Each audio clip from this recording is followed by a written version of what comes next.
February 17th, 1902, Millford Hollow, New York, a frozen graveyard. 63 citizens gathered around an opened coffin under a moonless sky. Inside lay Thomas Thornwell, dead for 3 weeks, but his body showed no signs of decay. His lips were still red, his skin still soft, and when Dr. Silas Blackwood pressed a scalpel into Thomas's chest, blood flowed. Fresh blood, dark and thick, pooling in the coffin's satin lining. The crowd gasped. Women covered their mouths. Men stepped back. Because in that moment, they all believed the same terrible thing. Thomas Thornwell was feeding on the living from beyond the grave. This is the story of one of America's most disturbing cases of mass hysteria. A case where an entire community, driven by fear and ancient superstition, performed acts of unspeakable horror in the name of survival. A case that left 12 people dead, dozens of graves violated, and a shadow of terror that haunts the Hudson Valley to this very day. Welcome to this journey into the darkest corners of American history. Before we descend into the horror that consumed Millford Hollow, I want to hear from you, our community of the curious and the brave. Tell me in the comments, where are you watching from?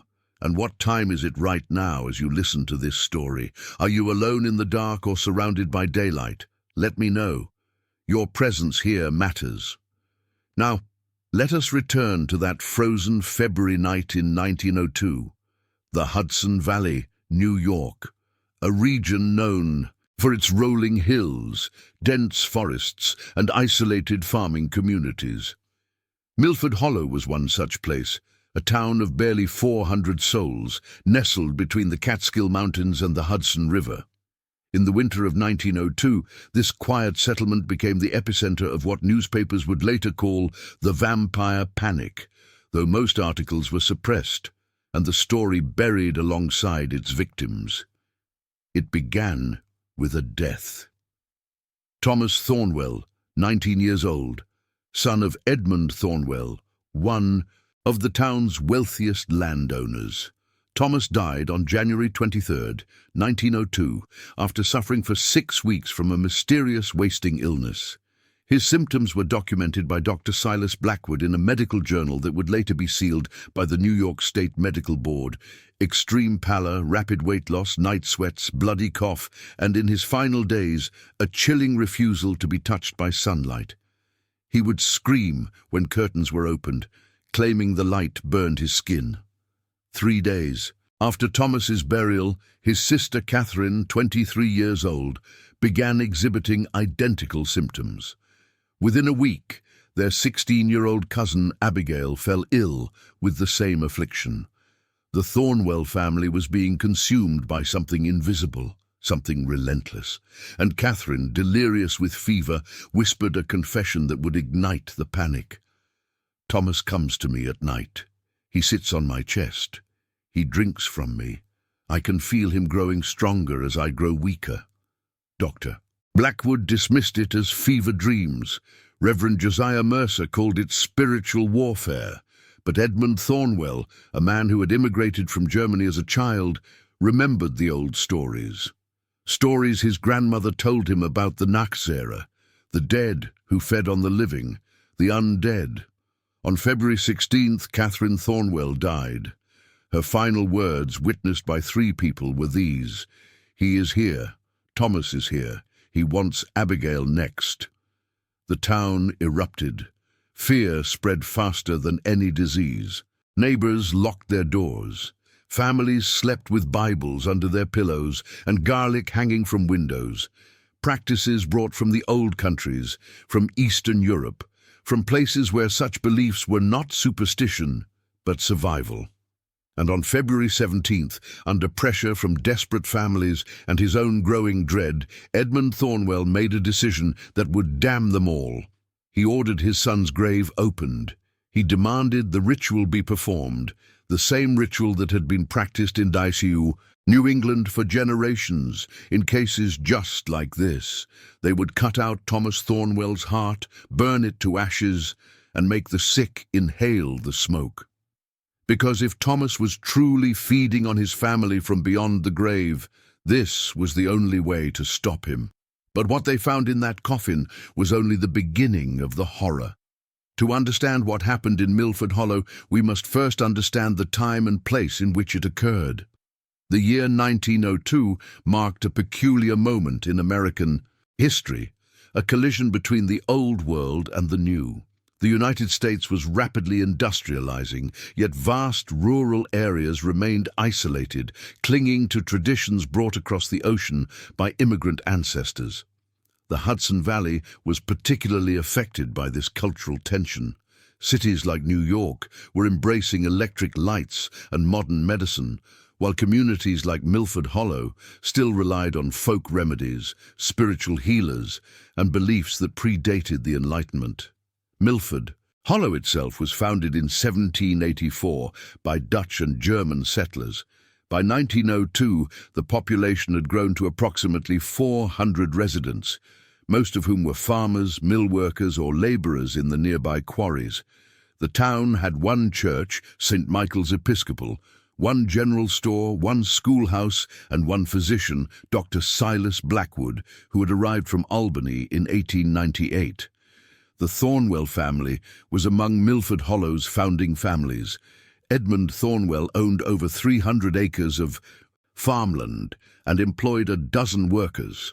His grandfather, Friedrich Thornwell, had emigrated from Bavaria in 1847, carrying with him not just his possessions, but also his fears.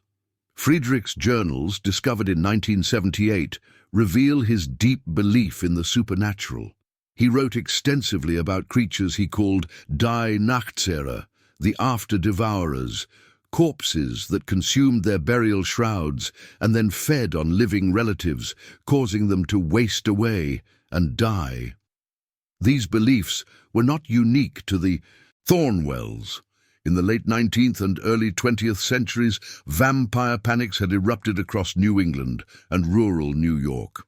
The most documented case occurred in Exeter, Rhode Island, in 1892, when the body of Mercy Brown was exhumed and her heart burned to save her dying brother. Similar rituals had been performed in Vermont in 1817, in Connecticut in 1854, and in dozens of unreported cases across isolated communities. What made these panics particularly insidious was their medical context. The disease most often blamed on vampirism was tuberculosis, then called consumption. Tuberculosis spreads through close contact, meaning it frequently devastated entire families, one member after another. To those unfamiliar with germ theory, it appeared as though the first to die was somehow draining the life from those who remained. The symptoms, pallor, wasting, bloody cough, night sweats, aligned perfectly with folklore descriptions of vampire victims. Dr. Silas Blackwood was aware of tuberculosis. His medical training at Albany Medical College had exposed him to the latest theories about contagious diseases. Yet he was also a man of his time, torn between scientific rationalism and the superstitions of his patients. In a letter to a colleague dated February 2, 1902, discovered in the New York State Archives in 1965, Blackwood wrote, "I am treating 3 members of the Thornwell family for what I believe to be pulmonary consumption. Yet the patriarch insists it is something, else something older. He speaks of vampires, of the dead feeding on the living. I have attempted to educate him on bacterial transmission, but he dismisses me. The entire town watches these deaths with a terror I cannot adequately describe. I fear what they may do if another Thornwell dies." Blackwood's fears were justified, because Millford Hollow was not just isolated geographically, it was isolated ideologically. The town had limited contact with the outside world. News traveled slowly. The nearest hospital was 30 miles away in Poughkeepsie, reachable only by a treacherous winter road. When fear took hold, there was no outside authority to intervene, no rational voice to challenge the growing hysteria. The winter of 1901 to 1902 was particularly brutal. Temperatures dropped to record lows, snow drifts buried roads, livestock froze in their pens, the isolation became suffocating, and in that isolation, old fears resurfaced. Conversations turned to whispers of the undead. Mothers kept their children indoors after sunset. Men gathered in the general store, trading stories of similar cases from their homelands, Poland, Russia, Romania, Germany. And then there was Elena Volkov. Elena had arrived in Millford Hollow in September 1901, a Russian immigrant fleeing circumstances she refused to discuss. She rented a small cottage on the outskirts of town, near the forest edge. She kept to herself, spoke broken English, and practiced what appeared to be Eastern Orthodox rituals, and that unsettled the Protestant community. Her pale complexion, dark hair, and nocturnal habits, she was often seen walking at night, claiming she suffered from insomnia, made her an object of suspicion. When the Thornwell deaths began, some in the community remembered that Thomas Thornwell had been seen speaking with Elena Volkov at the general store in December. It was a brief conversation, witnessed by the store owner, about purchasing lamp oil. But in the fevered imagination of a terrified town, that innocent exchange became sinister. Rumors spread. Elena was not what she seemed. Elena was the source of the curse. Elena was the vampire. By mid-February, Millford Hollow was a powder keg waiting to ignite, and Catherine Thornwell's death was the spark. But before we continue, let me ask you this. Have you ever experienced a moment when fear overruled reason? When an entire group of people convinced themselves of something impossible? Share your thoughts in the comments. Because what happened next in Millford Hollow was not the work of monsters. It was the work of ordinary people consumed by terror.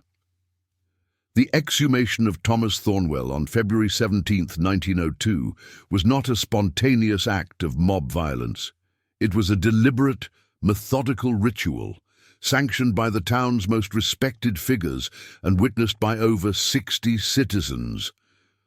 According to the testimony of Jacob Finch, the town's gravedigger, recorded in a deposition taken by a traveling circuit judge in March 1902, the procedure was carried out with unsettling precision.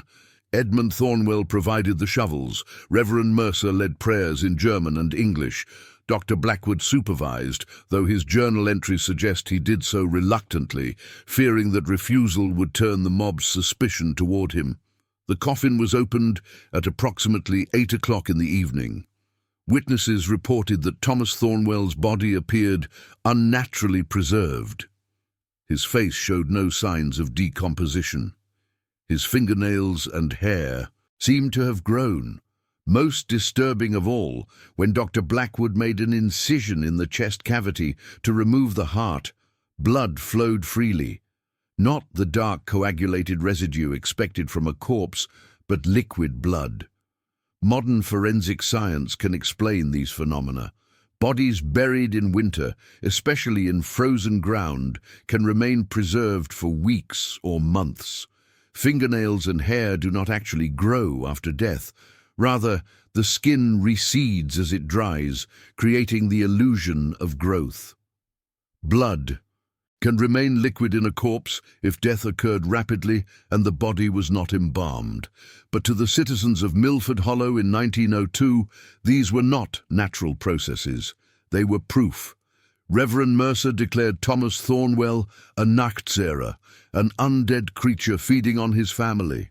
The heart was removed, placed in an iron pot, and burned in the center of the graveyard while the crowd chanted prayers.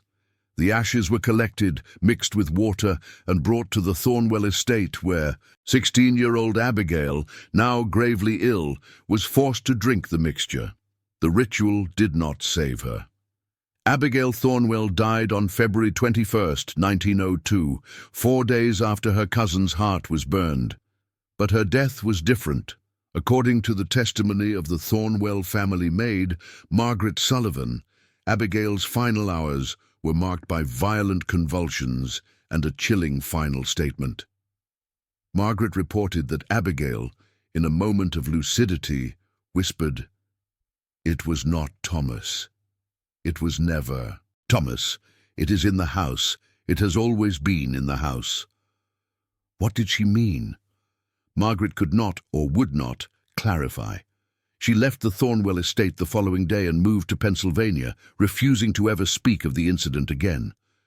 Abigail's death shattered the town's fragile sense of control. If burning Thomas's heart had not stopped the deaths, then the vampire was still active.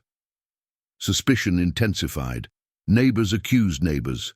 Families who had lived side by side for generations turned against each other, and the focus of their fear increasingly centered on one person, Elena Volkov. On February 23, 1902, a group of 12 men, led by a farmer named Otto Brenner, marched to Elena's cottage. They demanded she submit to examination, a medieval practice in which suspected vampires were searched for marks of the devil, tested with holy water, and forced to consume the Eucharist. Elena refused. She barricaded herself inside her home and threatened to shoot anyone who attempted to enter. The standoff lasted 3 hours. It ended when Reverend Mercer intervened, convincing the mob to disperse by promising a formal investigation sanctioned by the church. But the damage was done. Elena Volkov, terrified and isolated, fled Millford Hollow that night. She was never seen again. Her abandoned cottage was searched the following morning. What the searchers found only deepened the mystery.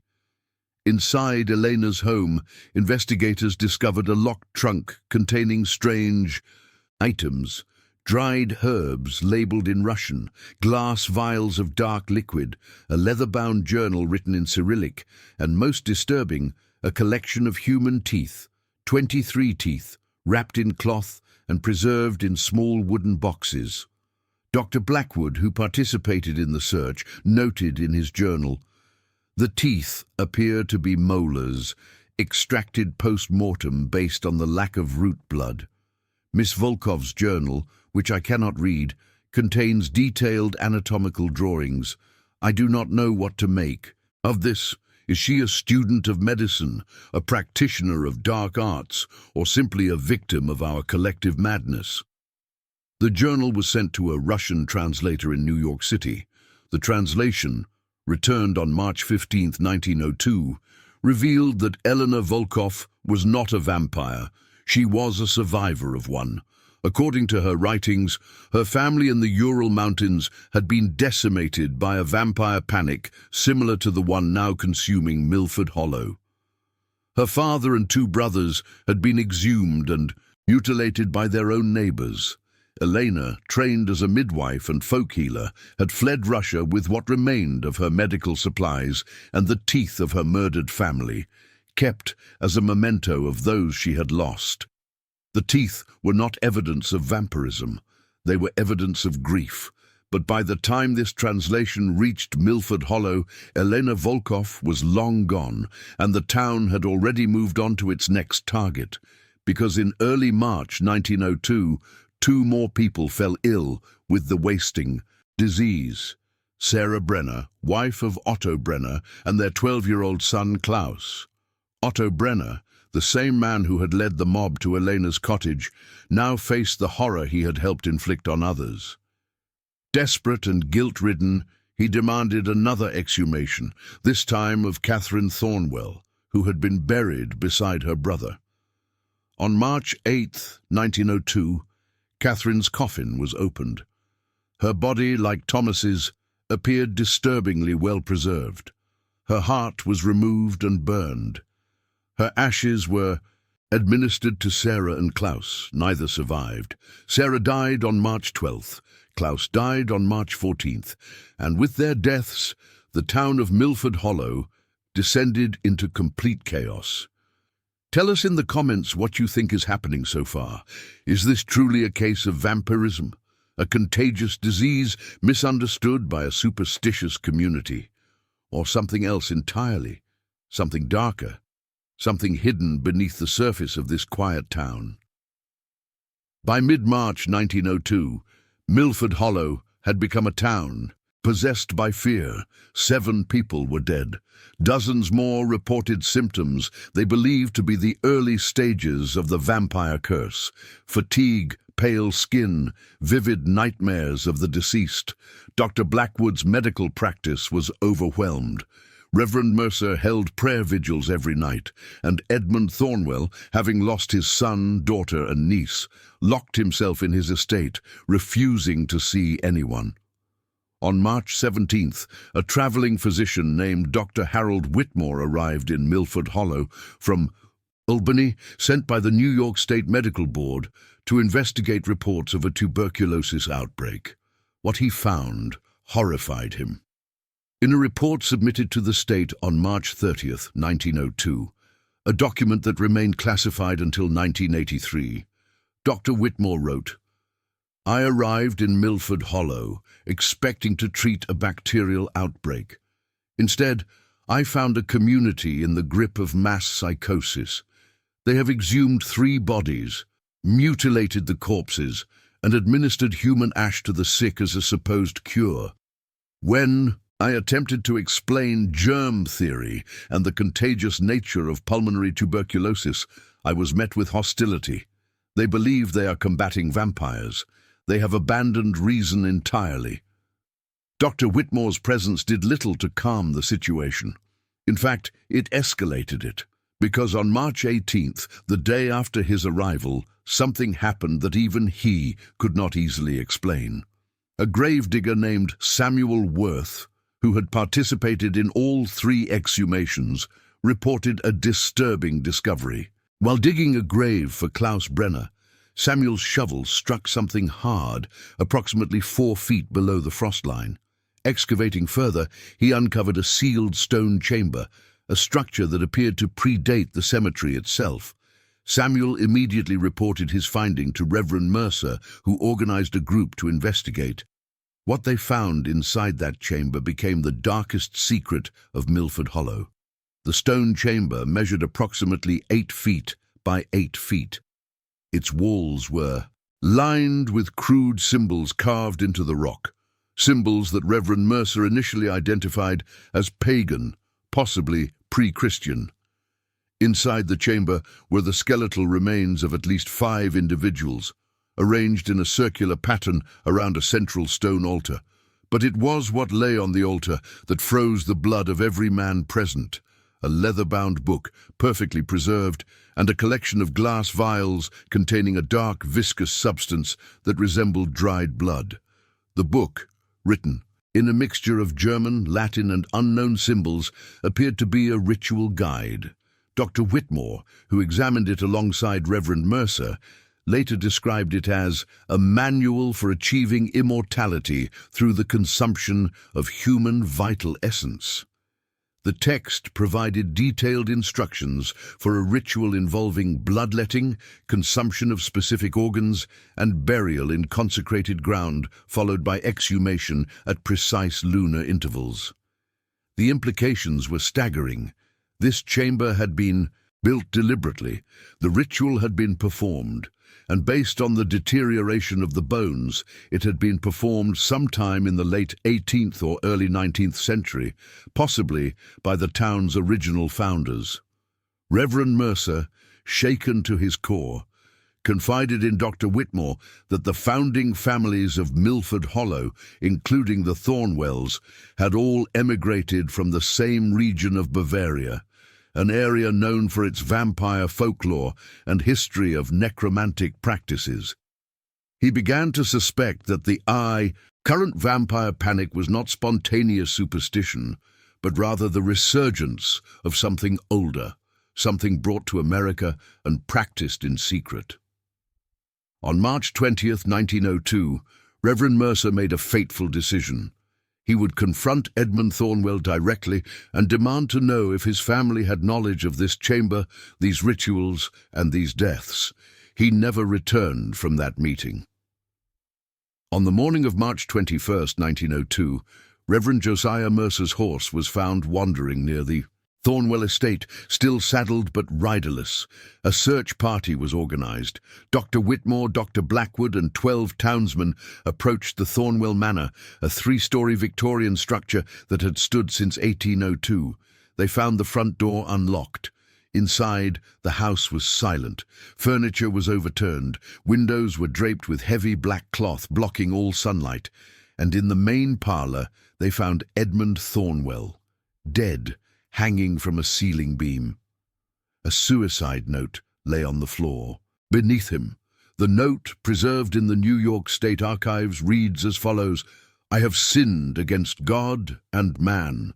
My family carried a curse from the old country, a hunger that does not die. My grandfather performed the ritual. He believed it would protect us, make us strong, but it only brought death. Thomas was the first to show the signs. I thought I could stop it by traditional means, by burning his heart. I was wrong. The hunger does not die with the body. It lives in the blood, past, down through generations. Catherine knew, Abigail knew, they all knew. Forgive me. There is no cure. There is only ending the line." The search party stood in stunned silence. Then someone noticed. The door to the basement was open. Dr. Whitmore descended the stairs first. What he found in the Thornwell basement would haunt him for the rest of his life. The basement had been converted into a macabre laboratory. Tables lined with medical instruments, scalpels, saws, syringes, shelves stocked with glass jars containing preserved organs, and most horrifying, a series of iron cages built into the walls, their floors stained with old blood. In one corner of the room stood a locked safe. Dr. Blackwood forced it open. Inside were journals, dozens of journals dating back to 1802, written by multiple generations of Thornwells. The entries documented a horrifying family secret. Friedrich Thornwell, Edmund's grandfather, had indeed been involved in necromantic rituals in Bavaria. Before emigrating to America in 1847, he had participated in a ceremony designed to grant his bloodline eternal vitality by consuming the blood of the dying. The ritual, according to the journals, required the voluntary participation of a family member who would transform and then periodically feed on relatives to sustain the entire bloodline. But the ritual had gone wrong. Instead of granting vitality, it had created a genetic disease, a hereditary form of porphyria exacerbated by incestuous marriages. Intended to keep the bloodline pure, the disease caused extreme photosensitivity, anemia, and in its advanced stages, psychological delusions that manifested as vampiric cravings. Thomas Thornwell had not been a vampire. He had been suffering from acute porphyria, a disease his family had been secretly treating for generations using blood transfusions harvested from their own servants and workers, a practice that explained the cages, the medical instruments, and the preserved organs. When Thomas died, Catherine and Abigail had not been attacked by his ghost.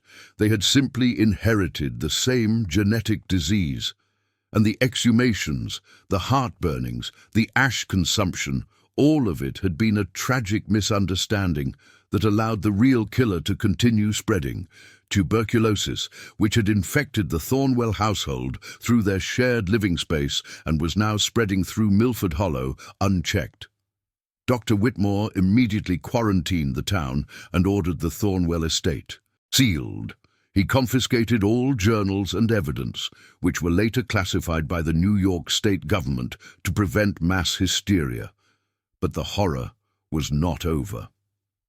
On March 23, 1902, 2 days after Edmund Thornwell's body was discovered, Reverend Josiah Mercer was found alive in the woods 3 miles from town.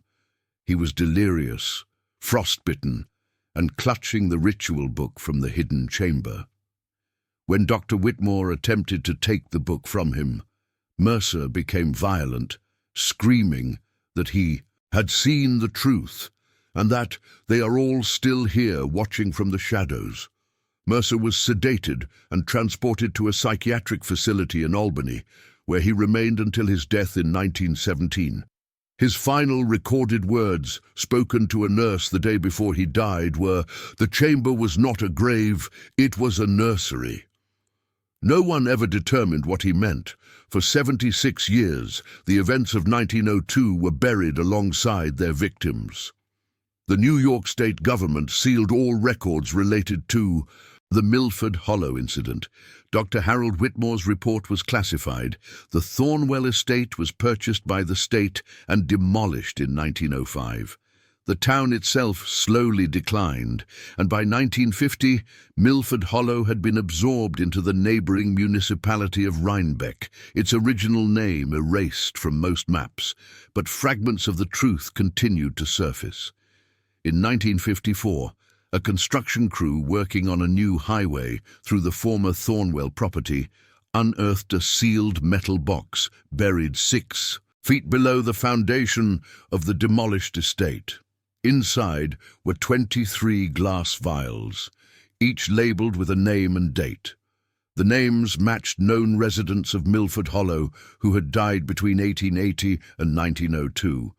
The vials contained blood samples, preserved using a technique that would not become standard medical practice until the 1920s.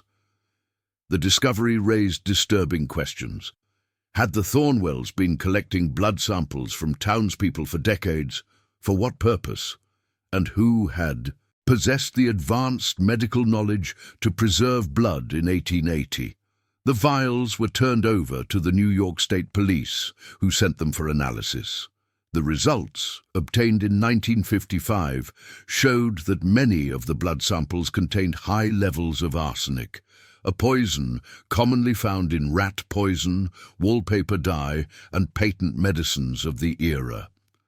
The findings suggested that multiple residents of Millford Hollow had been slowly poisoned over the course of years, their symptoms mimicking tuberculosis and porphyria. But who had poisoned them, and why? In 1963, a retired history professor named Dr. Eleanor Hartwell began researching the vampire panics of 19th century America for a doctoral thesis. Her investigation led her to Millford Hollow. She spent 3 years petitioning the New York state government for access to sealed records, finally succeeding in 1966. What Dr. Hartwell discovered in those records shocked her. According to Dr. Whitmore's classified report, he had suspected, but could not, prove that the Thornwell family had been intentionally manufacturing the vampire panic to conceal their own crimes. The porphyria, the blood collection, the hidden laboratory, all of it pointed to a family engaged in illegal medical experimentation, possibly attempting to cure their genetic disease through primitive blood therapies. But Dr. Whitmore had also noted something else. Several of the townspeople who participated in the exhumations had later died under mysterious circumstances, including Otto Brenner, who was found dead in his barn in 1903 with no clear cause of death. The attending physician noted extreme pallor and total blood loss, but no wounds were found on the body. Dr. Hartwell interviewed descendants of Millford Hollow residents, searching for oral histories that might shed light on the events. One interview, conducted in 1967 with Mary Brenner, the granddaughter of Otto Brenner, proved particularly unsettling. Mary, then 84 years old, recalled stories her father told her about the vampire panic.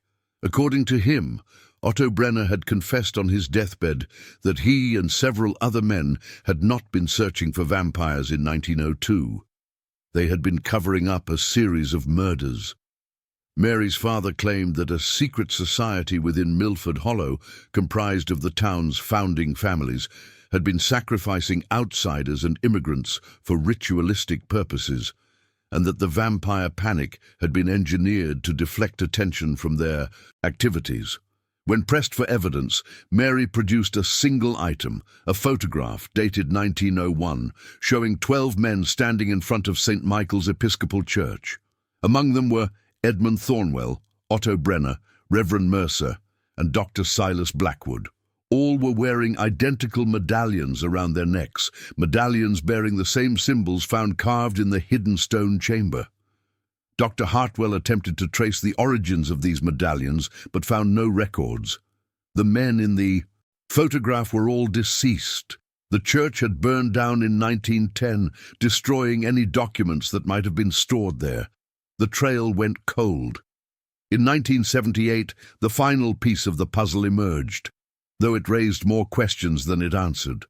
A team of archaeologists from Columbia University, conducting a survey of pre-colonial sites in the Hudson Valley, discovered a series of unmarked graves in a wooded area near the former site of Millford Hollow. The graves contained the remains of at least 30 individuals, all buried in the same manner, face down, with stones placed in their mouths, a traditional method used in Europe to prevent the dead from rising as vampires. Carbon dating placed the burials between 1800 and 1905. Forensic analysis revealed that many of the individuals had died violently: blunt force trauma, strangulation, stabbing. Several showed signs of having been buried alive. Among the remains, archaeologists found personal effects: a Russian Orthodox cross, German coins, Polish prayer beads, Italian rosaries. These were not native-born Americans. These were immigrants, outsiders, people like Elena Volkov. The implications were staggering. For over a century, someone in Millford Hollow, or multiple someones, had been murdering immigrants and burying them in secret graves, using vampire folklore as justification. But who? And had the practice truly ended in 1902? Or had it simply moved elsewhere, to another isolated town, another community gripped by fear? The Columbia University report was published in a limited circulation academic journal in 1979. It attracted little attention. The graves were eventually reinterred in a proper cemetery marked with a single stone that reads, "The Unknown of Millford Hollow. May they rest in peace." Dr. Eleanor Hartwell died in 1982, her thesis incomplete. Her final notes, donated to the New York Historical Society, contain a handwritten message. "I believe the truth of Millford Hollow is not about vampires or disease. It is about control, about what a community will do to maintain power, to protect secrets, to eliminate those who do not belong. The vampire was never the monster. We were." So what really happened in Millford Hollow in 1902? Was it a tragic case of medical ignorance, where tuberculosis and porphyria were misidentified as vampirism? Was it mass hysteria, fueled by immigrant superstitions and isolation? Or was it something darker, a deliberate campaign of murder and manipulation, hidden beneath layers of folklore and fear? The truth, as with most historical mysteries, likely lies somewhere in between. But several theories have emerged over the decades, each supported by fragments of evidence, none conclusively proven. Theory 1. The medical explanation. This is the most accepted theory among historians and medical professionals. It suggests that the Thornwell family suffered from hereditary porphyria, a rare genetic disorder that causes symptoms remarkably similar to vampire folklore: extreme photosensitivity, anemia, receding gums that make teeth appear prominent, and in severe cases, psychological disturbances. Combined with a tuberculosis outbreak that ravaged the family and spread through the town, the deaths were misinterpreted through the lens of old-world superstition. The hidden laboratory, the blood collection, the journals, all evidence of a family desperately trying to treat their disease using the primitive medical knowledge available at the time. Theory 2. The conspiracy. This theory, championed by Dr. Eleanor Hartwell and supported by the discovery of the mass graves, suggests that a secret society within Millford Hollow was conducting ritualistic murders of outsiders and immigrants using vampire panic as cover. The exhumations, the burnings, the hysteria, all engineered to create chaos and deflect suspicion from the true perpetrators. Edmund Thornwell's suicide note may have been a genuine confession, or it may have been forged to close the investigation. The involvement of the town's most powerful figures, Thornwell, Brenner, Mercer, Blackwood, in the photograph with matching medallions, suggests coordination and intent. Theory 3. The curse. This is the least scientific but most persistent theory, especially among those who still live near the former site of Millford Hollow. It suggests that something truly supernatural occurred, that Friedrich Thornwell's ritual in the 19th century did unleash something, whether a genetic curse, a spiritual entity, or a psychological contagion that passed through generations. Proponents point to Reverend Mercer's final words about the chamber being a nursery, suggesting that whatever was created there continues to exist. They note the unexplained deaths that continued sporadically in the region well into the 1950s, always following the same pattern: wasting illness, pale skin, victims claiming to be visited by the dead. To this day, no one knows the full truth. The classified documents remain partially sealed. The graves in the woods have been reinterred and forgotten. The town of Millford Hollow exists only in historical records and fading memories. But every few years, someone reports strange occurrences in the Hudson Valley. Hikers find unmarked graves in the woods. Homeowners renovating old properties discover hidden rooms filled with medical instruments and preserved specimens. And occasionally, very occasionally, someone falls ill with a wasting disease the doctors cannot quite explain. A disease that seems to run in families, that makes patients fear the sunlight, that fills their nights with dreams of the dead. Are these mere coincidences? Echoes of old tragedies misremembered? Or is there still something in the Hudson Valley? Something that began in a hidden chamber over 2 centuries ago, something that feeds on fear and flesh and blood? I cannot answer that, but I can tell you this. If you ever find yourself in the Hudson Valley, in the wooded areas near Rhinebeck, and you come across an old foundation stone bearing strange symbols, or a sealed chamber half buried in the earth, or a collection of graves marked only with numbers instead of names, walk away. Do not investigate. Do not dig deeper. Some mysteries are not meant to be solved. Before we part, I want to thank you for joining me on this journey into one of America's darkest forgotten chapters. If this story disturbed you, if it made you question what you thought you knew about history and horror, then it has served its purpose. Now I want to hear from you, our community of the brave and curious. What do you believe happened in Millford Hollow? Medical tragedy? Organized murder? Supernatural curse? Share your theories in the comments below. Subscribe to our channel and turn on notifications so you never miss our next investigation into the shadows of history. And if you found this episode compelling, share it with someone who appreciates the dark side of the American story. We are a community united by curiosity and courage. Together, we uncover the truths that others tried to bury. Until next time, stay vigilant, stay curious. And remember, the past is never as dead as we'd like to believe.